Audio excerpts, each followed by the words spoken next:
What's going on, guys? It's Weather with Jonathan here, and I'm back with another upload. I hope you're having a great day out there, and there's going to be a lot to talk about in this video. We're going to be talking about the potential for this massive train of storms and the potential for severe weather. I'm going to get all of this done in your forecast.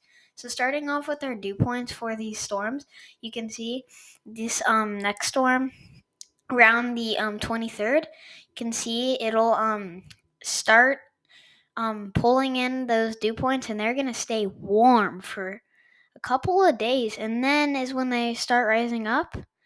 And at the about 23rd, you can see we've got very high dew points in southern or northern Louisiana, southern Louisiana, and central southern Arkansas.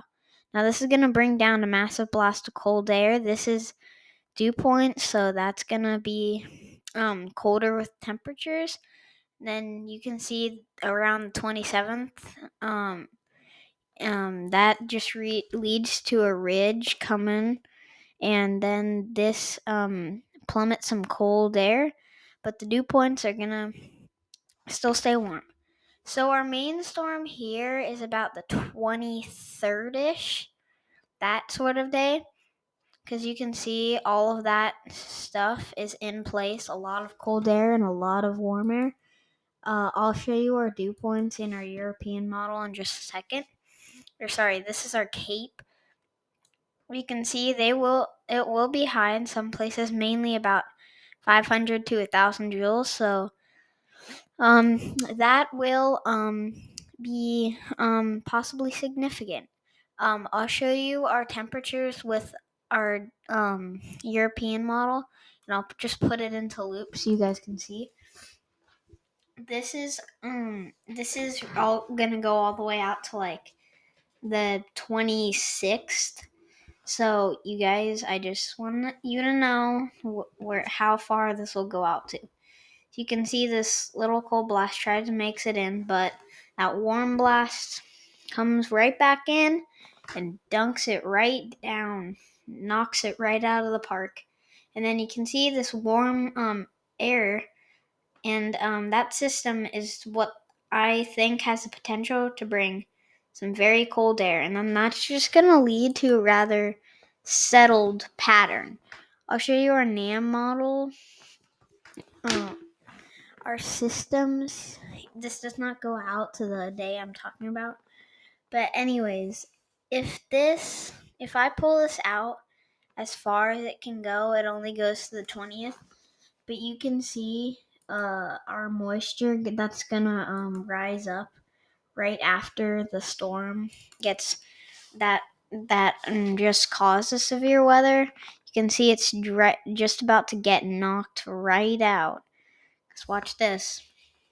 May not be in model motion on the NAM, but watch this. Look at those dew points. Come up, cause severe weather. And I think this will definitely cause some convection, which will lead to supercells to fire up. Now, this is a little too far out. This is 144 hours out. So I don't want you guys worrying too much about this. Our Storm Prediction Center has issued a predictability too low for all those days. So that means that we have a marginal risk of severe weather. And you can see right here for day 5, we still have a potential too low. That means thunderstorms or no thunderstorms. Then day 6, we have marginal risk because it says predictability too low. Then day 7, we also have marginal risk. And then day 8, we still have a marginal risk.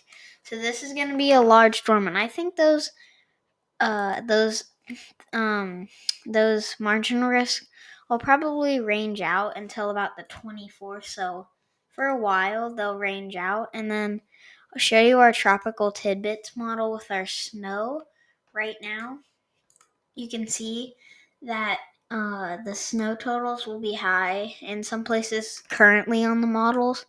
Right now, you can see until about March 5th, can see some heavy snow for the Erie region, and those probably will be different totals, or it will not happen at all, because remember, anything that's like 120 hours plus hours out, like this is 378. This is all gonna be Fantasyland, okay? Because this is gonna change a lot, but I don't think it'll change much for the Rockies and the Cascades. I'll show you our GFS Weather Bell one. If I pull this out, the 384 hours out, and then I check our snow totals, you can see that they're going to be high. They're going to be definitely very high for the West Coast, especially maybe some higher snow totals in the Willamette Valley, the Tillamook region, the Cascades, and the Sierra Shasta regions, and all the way up through British Columbia. Now, we do have a snowstorm possible in the Ohio Valley and Indiana region, and up through the Northeast, and maybe some snow in the Dakotas and the upper Midwest. I'll just put our model play into motion right here, and you can see what's going to happen right now. You can see all of these storms, and I'll let this sit and play for a while, and I just want to tell you, this will ramp up a lot as we head out into March. There will be a lot of storms that'll happen, so I just want you guys to know that. And then you guys could be getting a lot of snow in the northwest region towards about the starting about the 26th. You can see then it starts snowing in places like Portland, Salem. Then some heavy snow will continue throughout the day, and eventually it will still be snowing until the 27th. So I mean, it's gonna be a dynamic system. It's gonna be a very dynamic system. And this one on the 27th, you guys might even see rainfall in Wisconsin, because that warm bubble is just shifting high north. You can see wraps all the way around. The dew points wrap all the way around into places like Missouri and extreme eastern Kansas. And I'll show you our temperatures. It's definitely warm enough to rain in southern Wisconsin, because you got temperatures about 50 degrees. That's high, and across much of the U.S. it'll be starting to get a lot warmer. I hope you enjoyed this video. I will consider doing a live stream this weekend or next week, and consider sharing this with your family and friends. Subscribe and liking.